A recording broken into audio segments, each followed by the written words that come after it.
Hey everybody, this is Pastor Megan, and I'm on top of the Sun Pyramid in the Teotihuacan. I'm bad at pronouncing this one. I'm gonna put the name of it spelled correctly on the YouTube video. Teotihuacan, I think is how you pronounce it.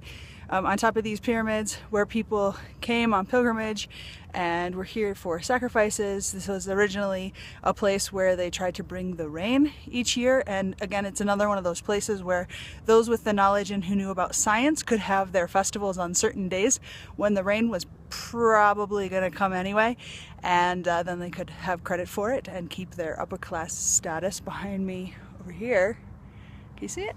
Right there is the Temple of the Moon. This idea of the sun and the moon being something that guides our way. If you think of light and darkness as themes in the biblical scripture, you'll kind of understand the way this orients our world. But this culture had a belief that the sun wouldn't come back each day unless we worshipped and sacrificed in appropriate ways. Can you imagine how your faith would be different if you didn't think the next day was going to happen unless you said the right prayers or did the right rituals? So today I'd invite you to think about going to sleep rituals. What rituals do you have? Do you say a prayer? Now I lay me down to sleep was a fantastic one that touches my heart all the time, particularly because we're fond of saying it with children. Martin Luther had prayers that he said the very first thing when he woke up and when he went to sleep. And even if it's just, being grateful while you brush your teeth, or finding ways to say thank you to those that you love right before you go to sleep, as a way of being grateful for the day and preparing your hearts and your minds and your faith for the next day to come. I will see you next time.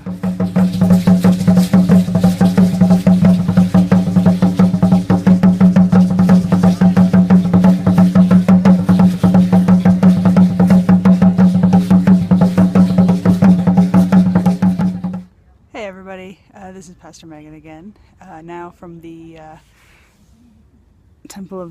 Pyramid of the Temple of the Moon. Behind me is the Temple of the Sun, which I climbed before, and just thinking about this place, Teotihuacan, I think I've pronounced it better now, the place of the gods, recognized because of the feet of all of these stones that were lifted and put all in the same space. And thinking now about the ways that we gather and fix up our building. I've spent a lot of time plumbing my first year of being the pastor at Grace Lutheran, and I know lots of pastors spend a lot of time taking care of their buildings, and some congregations fold because they can't afford the upkeep on their building, even though there's active, faithful people who are still worshiping in the space. So from this place that was overtaken by shrubs and rebuilt by archaeologists, I just remind you it's easier to do preventative care than to have to rebuild and reconstruct and put things back together stone on stone.